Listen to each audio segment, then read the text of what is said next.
యఃకర్తా జగతాం భర్తా సంహర్తా మహసాం నిధి ప్రణమామి తమాదిత్యం బహిరంతస్తమోపహం.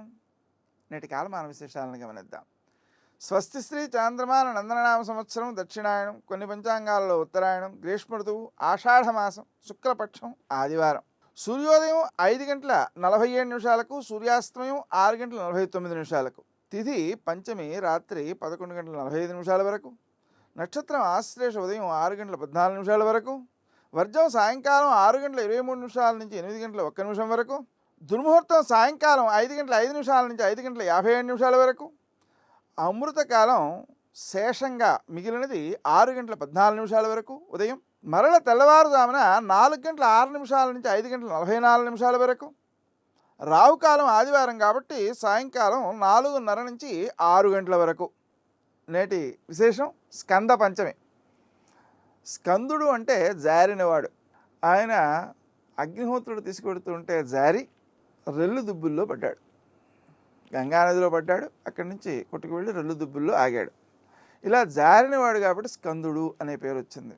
ఈ స్కందుడిని షణ్ముఖుడిగా గుర్తిస్తారు. 6 ముఖాలు అన్నమాట. ఈ 6 ముఖాలు అనే దానిలో చాలా అర్థం ఉంది. మీరు జాగ్రత్తగా గమనిస్తే ప్రతి నీటి కణము కూడా షడ్భుజాకారంలో ఉంటుంది.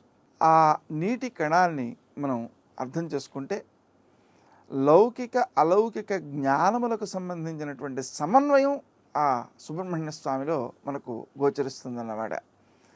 6 ముఖాల ద్వారా ఆయన ఏం చేస్తున్నాడు అంటే లౌకికములైనటువంటి కొన్ని విజ్ఞానాలు ఉన్నాయి. ఆహార జ్ఞానం, ఆరోగ్య జ్ఞానం, చుట్టూ ఉండేటువంటి వ్యక్తులతో అనుకూల జ్ఞానం. అదే ఆధ్యాత్మిక విజ్ఞానాలు మరో 3 ఉన్నాయి.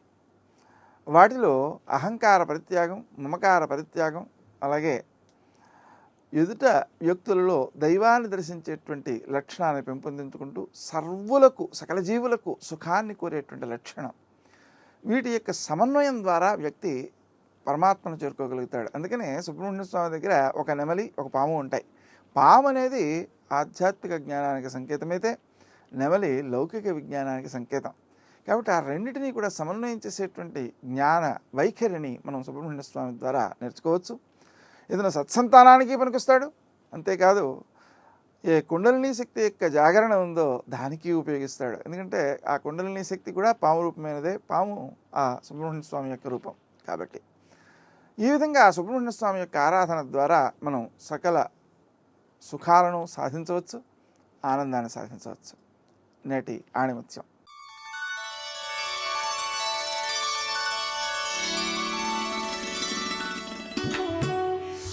అహంకారం దుఃఖానికి, ఆత్మజ్ఞానం సుఖానికి హేతువు. నిన్ను నీవు తెలుసుకోవాలంటే అంతర్ముఖమై ఉన్న జ్ఞానజ్యోతిని విజ్ఞానపు విశ్వకాంతిగా మార్చుకో.